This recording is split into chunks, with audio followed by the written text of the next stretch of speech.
फरमाएं। ये तो आयत ऐसी है कि दज्जाल ज़ाहिर होना है, आपने इस आयत का विर्द शुरू कर देना। चनाचे हमने उनके कानों को थपकी देकर कई साल तक उनको गार में सुलाए रखा। हज़ारों साल से हम 1400 साल से हम इस आयत के ऊपर बहस कर कर के ज़रबना अला अज़ानी के कान पे चोट लगी है। ये है ज़रूरी चाबी यहाँ पे जो दज्जाल के टाइम पे हमारे काम आए। क्वेश्चन ऐसे पूछना ही गलत है। मैं क्वेश्चन तो पहले दुरुस्त कर दूँ आपका, मगर सूरज दाईं तरफ से नहीं निकलता था। अल्लाह ने कहा है दुनिया में ऐसा स्ट्रक्चर आप बना ही नहीं सकते इस फ्लैट अर्थ पे। अब शुरू करें इस आयत को, असहाबे कहफ के वाक़े को, ताकि मैं आपको इसके तमाम तर मामलात को बारीकी से समझा सकूं।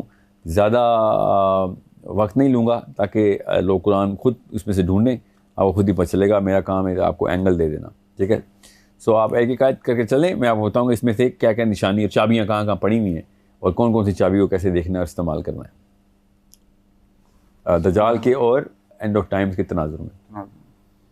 क्या तुम्हारा ये ख्याल है कि गार और रकीम वाले लोग हमारी निशानियों में से कुछ ज़्यादा अजीब चीज़ थे? इधर ना जो फोकस पॉइंट है ना, ये उर्दू में पता नहीं क्यों नहीं हुआ हुआ, अरबी में जो इस आयत में फोकस है ना कि क्या ये वाहिद निशानी थे। ये जो अरबी है ना, इसी ग्रामर में इस्तिलाह में ये लफ्ज़ यहाँ पे कि या तुम समझते हो कि ये वाहिद निशानी से जो एक अजीब वाक़या हुआ है। जी आगे चलें। जब उन नौजवानों ने गार में पनाह ली और अल्लाह ताला से दुआ करते हुए कहा था कि ऐब हमारे परवरदिगार, हम पर ख़ास अपने पास से रहमत नाजिल फरमा और हमारी सूरत हाल में हमारे लिए भलाई का रास्ता मुहैया फरमा। ये तो आयत ऐसी है कि दज्जाल ज़ाहिर होना है, आपने इस आयत का विर्द शुरू कर देना है, क्योंकि ये बिल्कुल वही वाक़या है कि बस तू अपने पास से ही रहमत, क्योंकि बाकी की जगहों से तो हमें अब कोई उम्मीद नहीं। पूरी दुनिया हमारे ख़िलाफ़ हो चुकी है, लिटरली पूरी दुनिया। दज्जाल ने एक घर में अपनी पेनिट्रेशन कर देनी। अब जो बचेगा वो यही कहेगा कि ना मेरी रिसोर्सेज कोई बची है, ना कोई जानने वाला बचा है, ना कोई ग्रो बना सकते हम अलग अलग क्लस्टर में बैठे हुए हैं। अब तू अकेला ही है रब, जो कि डायरेक्ट गैबी मदद ही करेगा। अब कोई ज़मीनी और ये वाले कवानीन नहीं हमारे काम किसी आने वाले कि हम कोई जो रिसोर्स इकट्ठी कर सकें, लोगों को इकट्ठा कर सकें और फिर कोई जत्था बना के कोई कन्वेंशनल तरीके से काम नहीं होने वाला। भी है जो कवानीन अल्लाह ताला ने पूरे करके दिखाए हुए हैं, लोगों को भी इसी कवानीन के ताबे किया है। अब वो टाइम नहीं रहा कि कन्वेंशनलिज्म के थ्रू काम हो सके। हमें इंतहाई लार्जर दैन लाइफ अनकन्वेंशनल तरीके से खुद ख़ास अपनी तरफ से करम कर दे कि कोई मुआज़ा हो जाए हमारे साथ। चनाचे हमने उनके कानों को थपकी देकर कई साल तक उनको गार में सुलाए रखा। ये देखें ना, फिर उर्दू में ये वाला मसला है। हालांकि कान को थपकी दे के ये पूरी की पूरी उम्मत इस आयत पर से ऐसे गुजर जाती है जैसे कि हम बचपन से माएँ हमारी कानों पे थपकी दे के सुलाती थी। सुलाने के मानी में हमें तो कमर पे थपकी दे के सुलाया जाता था, कानों पे थपकी दे के किसको सुलाया जाता है? इस बारे में 1000 साल से बहस क्यों नहीं खुली हुई? मेरा ये सवाल है। हज़ारों साल से हम 1400 साल से हम इस आयत के ऊपर बहस कर कर के और तरक्की क्यों नहीं कर गए? आप सोचें, इस बारे में इस तफसीर में भी बहस नहीं होनी, बस गुजर गए ऊपर से। क्यों? क्योंकि इस चीज़ को निशानी के तौर पे ले नहीं रहे। अल्लाह कही जा रहे हैं कि ये असहाबे कहफ का वाक़या बहुत अजीब निशानी है और तुम्हें अजीब कानून तोड़ा है मैंने इधर ताकि तुम सीखो इससे। और अल्लाह के नबी अस्सलाम कह रहे हैं इस सूरत के थ्रू दज्जाल से निजात होगी, तो निशानियाँ देख लेते हैं ना, चाबियाँ मिल रही हैं। इमाम नववी कहते हैं जिसने सूरह कहफ के अंदर गौर से निशानियाँ ढूंढी तो इतनी चाबियाँ मिल जाएंगी कि दज्जाल के लिए काफ़ी होगा। लोगों ने ढूंढी है तो मिली है। अब हमारा चूँकि ईमान है कि नबी अस्सलाम ने हमें जब सूरह कहफ बताई है तो उसमें हमारी बचत के लिए बताई है, तो वो क्या बचत है? ये इस तरह की निशानियों से हमें आपको गौर करना पड़ेगा। क्या है?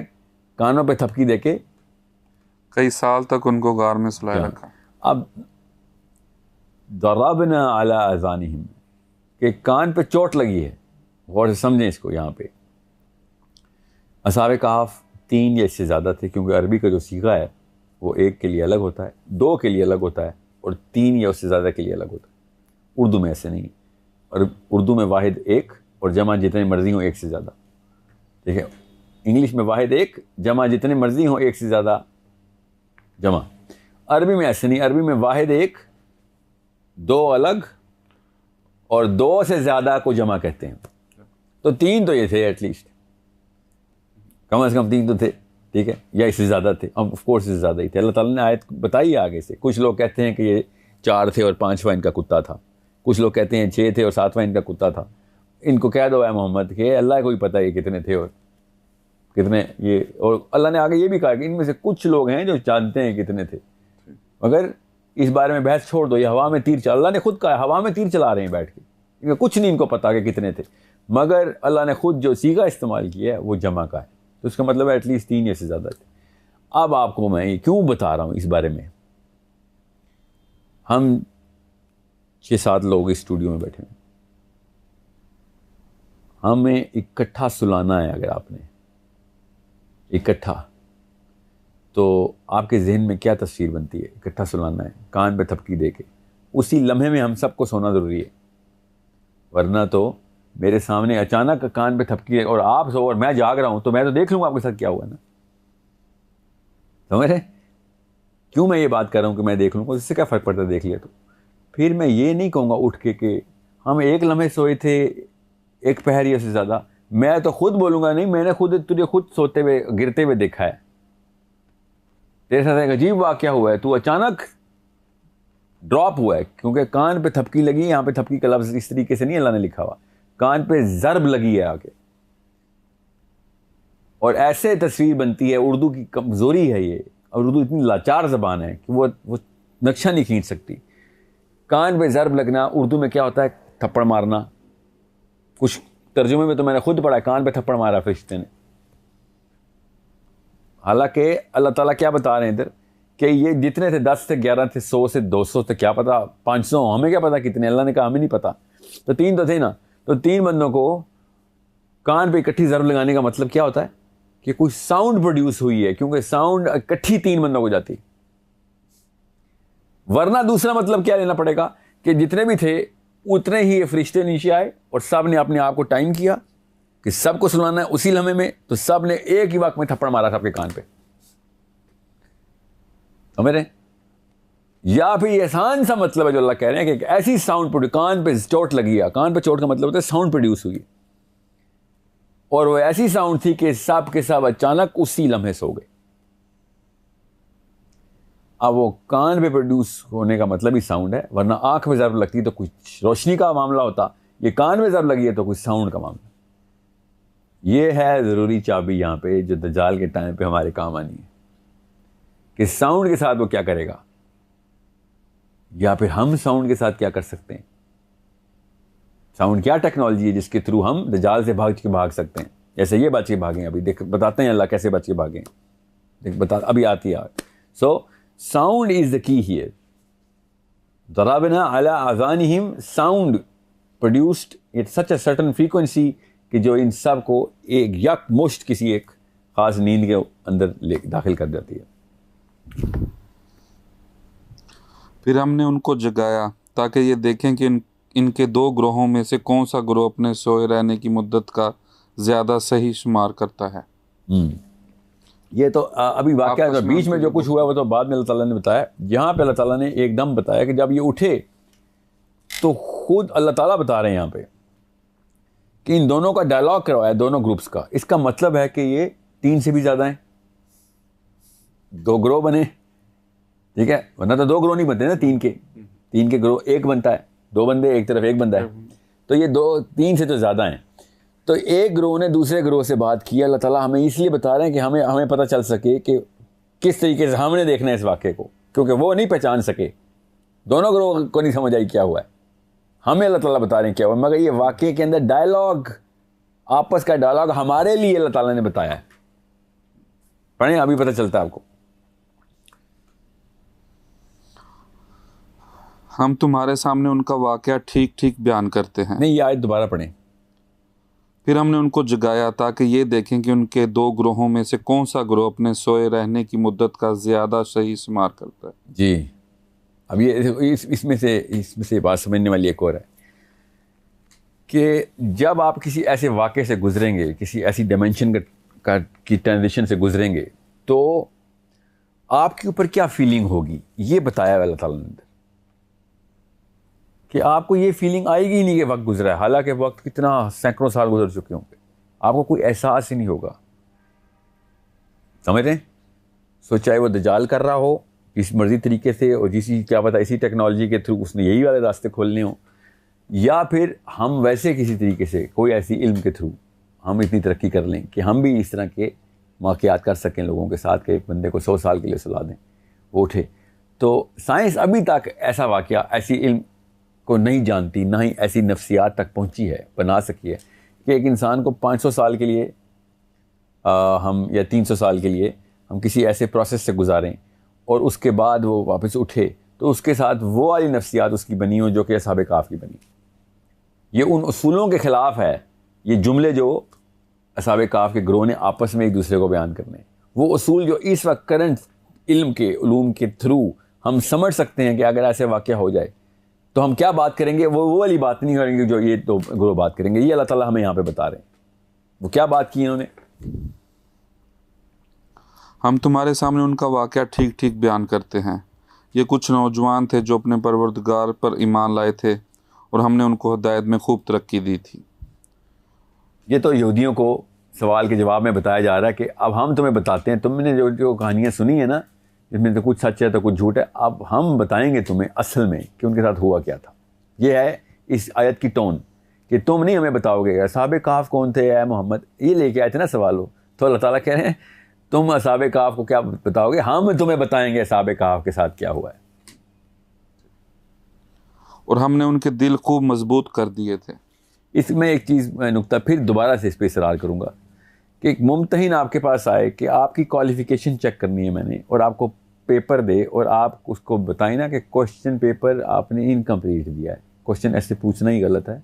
मैं क्वेश्चन तो पहले दुरुस्त कर दूँ आपका, तब आपको पता चलेगा मुमतहिन ज़्यादा इल्म रखता है या जो तालिब इल्म है जिसको आपने चेक करना है। यहाँ पे अल्लाह के नबी अलैहिस्सलाम बता रहे हैं कि आप जो समझ रहे हैं ना कि आप बहुत बड़ा इल्म लेके आए हैं और आपकी किताबें और तौरात और आपने तालमूद रखी हुई है अपने साथ, और आ गए हैं कि हम चेक करेंगे नबी कौन होता है तो कौन नहीं।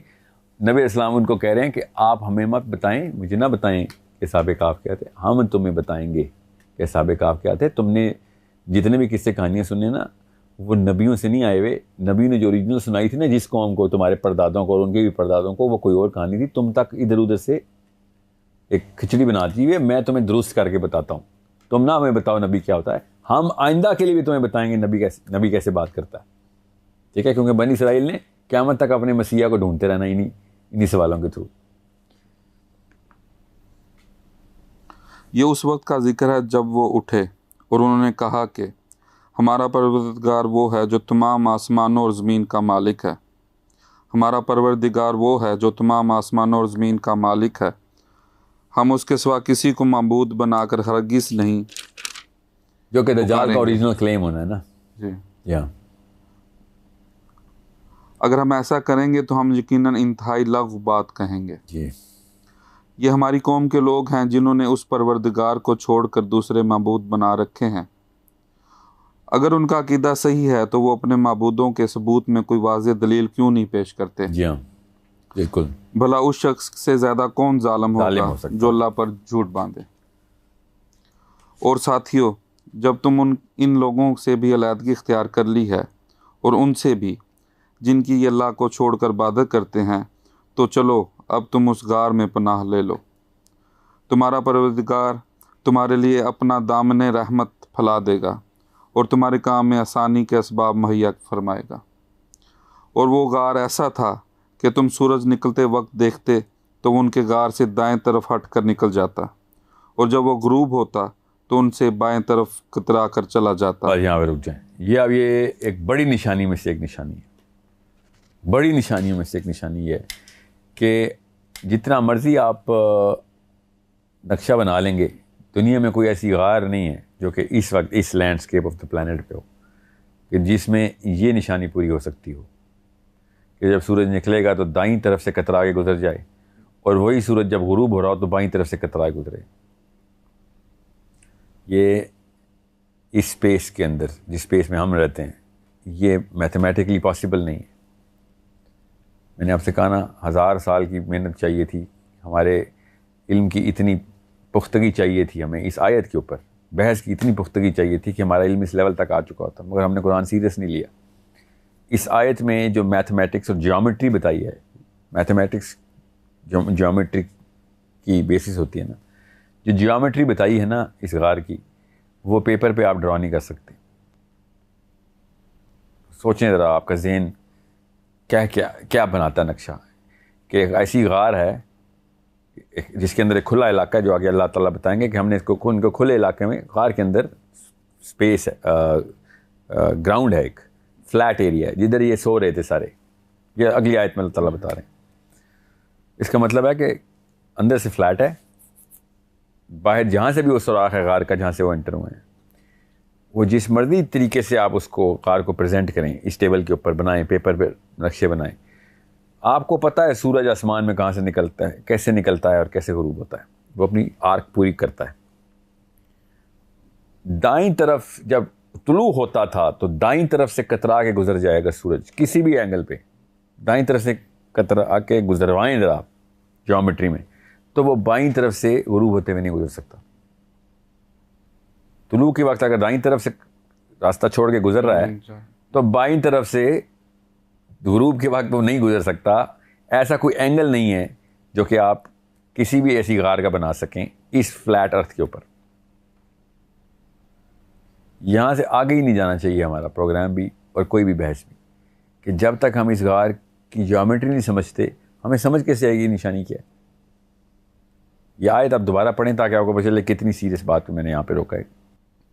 और वो गार ऐसा था कि तुम सूरज को निकलते वक्त देखते तो वो उनके गार से दाएं तरफ हट कर निकल जाता, और जब गुरूब होता तो उनसे बाएं तरफ की तरह कर चला जाता जी। और उस गार के एक कुशादा हिस्से में सोए हुए थे। ये सब कुछ अल्लाह की निशानियों में से एक निशानी है। ये देखें आप ज़रा, यहाँ पे ना ये ज़मीन है, जिसके कुशादा हिस्से पे असाब काफ यहाँ मौजूद है। आपके और मेरे जहन में जितनी भी गारें बनती हैं ना, वो पहाड़ के अंदर बनती हैं, ठीक है। समझ लें ज़मीन में बनाया था गार, सारे ऑप्शंस ले लेते हैं हम। एक ज़मीन का गार है, ठीक है, जिसके अंदर वो गए हैं और ऐसे करके कुएं की तरह, ठीक है, कि फ्लैट एरिया देना ज़रूरी है, अल्लाह ने कह दिया फ्लैट एरिया जहाँ पे वो सो रहे हैं। और गार ऐसे है, जब वो यहूदियों को डेड सी स्क्रोल्स मिले ना, अपनी किताबें मिली हैं उनको, तो वो ऐसे गार से मिली हैं। एक चरवाहा था, उसने सुराख देखा तो उसने नीचे पत्थर फेंका तो बर्तन के टूटने की आवाज़ आई, जैसे मट्टी के बर्तनों में मटका टूटा हो जैसे। गारा अंधेरा था इधर, तो रात का टाइम और दिन के टाइम में भी रोशनी नहीं आती। तो बहरहाल उसने जब बर्तनों की आवाज़ सुनी तो वो अपनी क्यूरियोसिटी में नीचे गया और नीचे देखा सैकड़ों मर्तबान पड़े हुए हैं, मर्तबान में लॉक हुए हुए वो स्क्रोल्स पड़े हुए लेदर के, और लेदर के ऊपर आयतें लिखी हुई सर। तब कहीं जाकर यहूदियों को अपनी किताब की सबसे हिस्ट्री की सबसे 3000 साल की सबसे बड़ी डिस्कवरी हुई है ये, और उसको तो नहीं पता था क्या है। तो वो चरवाहा था, रात को आधे तो उसने स्क्रोल जला दिए क्योंकि ठंड लग रही थी उसको, ठीक है। इतना बड़ा नुकसान है यहूदियों का उस मुसलमान चरवाहे ने, और 40 या 50 डॉलर में इन्होंने खरीद लिए सारे, ठीक है, जो इस वक्त इसराइल की सिक्योरिटी में पड़े हैं। बहरहाल वो गार ऐसी है, आप अगर पढ़ेंगे ना उसके बारे में तो वो ऐसी है, वो ज़मीन पे चलते हुए नीचे की तरफ। तो एक तो ये गार हो गई। दूसरी गार जो हमें पता है गार किस तरह की होती है, कि वो पहाड़ है और उसके अंदर ये एंट्री है, और यहाँ पे इंसान आते हैं और यहाँ पे लेट जाते हैं। ये कन्वेंशनल पहाड़ के अंदर एक गार है, और ये एक अनकन्वेंशनल गार है, किसी भी होती है, इसमें कोई शक नहीं। अब दोनों केसेस के अंदर पहले हम ये वाला केस ले लेते हैं कि ये पहाड़ है, इसके किस तरफ मर्जी आप गार का दहाना कर लें, इधर कर लें, इधर कर लें, इधर से भी एंटर हो सकते हैं, ठीक है, इधर से भी एंटर हो सकते हैं गार में, और इधर से भी, और चौथी तरफ से भी, ठीक है। समझ लें इधर से एंटर हो सकते हैं। अब आयत पढ़ें आप, वाकया क्या हो रहा है इधर। ये वाली आयत दोबारा पढ़ें। और वो गार ऐसा था कि तुम सूरज को निकलते वक्त देखते तो उनके गार से दाएं तरफ हट कर निकल जाता। अब सूरज यहां से निकलना है, ठीक है, या यहां से भी निकालता हूं, भी फिक्र नहीं करें, सारी ऑप्शन देता हूं आपको। यहां से पहली ऑप्शन है, यहां से निकलना है। गार का मुंह इस तरफ नहीं हो सकता क्योंकि ये फेसिंग द सन है, गार फेसिंग द सन नहीं हो सकता, क्योंकि निकलते हुए कहाँ जाता है? दाईं तरफ। तो दाईं तरफ थोड़ी जा रहा है, तो मेरे तो ऊपर से गुजर रहा है ना सूरज।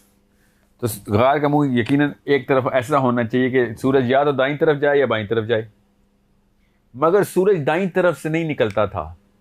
अल्लाह ने कहा है जब सूरज निकलता था अगर तुम उसको देखते तो गार की दाईं तरफ से सिरकता हुआ निकल जाता। सूरज की किरणें नहीं, सूरज, ठीक है। तो गार की दाईं तरफ से सूरज निकलना है, जब उभरता है सूरज तो दाईं तरफ से सिरक के निकल जाता है। दोबारा पढ़ें अभी आयत, लोगों के अटेंशन को मैंने यहीं पे रखना है। और वो गार ऐसा था कि तुम सूरज को निकलते वक्त देखते तो उनके गार से दाएं तरफ हट कर निकल जाता। दाईं तरफ हट के निकल जाता। ये वाकई इंग्लिश में भी यही तर्जुमा है, अरबी भी यही कह रही है, इसलिए अल्फाज में मसला नहीं करूंगा मैं, क्योंकि वरना ऐसे होता है कि तर्जुमा सही नहीं हुआ। एग्जैक्ट सेम वर्बिज है अरबी की जो ये तर्जुमे में बता रहे हैं कि गार इधर है, सूरज दाईं तरफ से हट के निकलना है।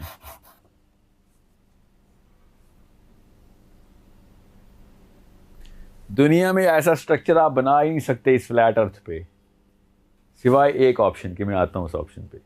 अब इस तरफ आ रहे हैं पहले, तो जिसके जहन में ये आ रहा होगा साहब इधर तो हो सकता है, चलें ये ज़मीन में गार बना दी मैंने, ये लें ज़मीन पे गार, ज़मीन पे गार है ये। सूरज कहीं ना कहीं से तो निकलेगा, जैसे ही सूरज निकलेगा तो ये ज़मीन की गार ऊपर की तरफ खुलती है, तो सूरज दाईं तरफ से नहीं निकल सकता क्योंकि अब वो फेसिंग द स्काई हो गया। दाईं तरफ से निकालने के लिए सूरज को इधर से या इधर से गुजारने के लिए वो एंगल ही गलत है कि हम आसमान की तरफ सूरज निकल रहा है तो मैं गार की बजाय गार से निकले हुए बंदे की दाईं तरफ या बाईं तरफ बनानी पड़ेगी। तो समझ लें हम उसकी बना रहे हैं यहाँ पे। तो सूरज जैसे ही निकलेगा तो कहीं से भी वो सिरकता हुआ नहीं जाएगा, वो गार के ऊपर से ही गुजरेगा। ज़मीन इतनी छोटी सी है, ये देखें ज़मीन इधर है, यहाँ पे बनाता हूँ, सूरज इतना बड़ा इधर है, ठीक है, ज़मीन इसे गिर ऐसे घूम रही है।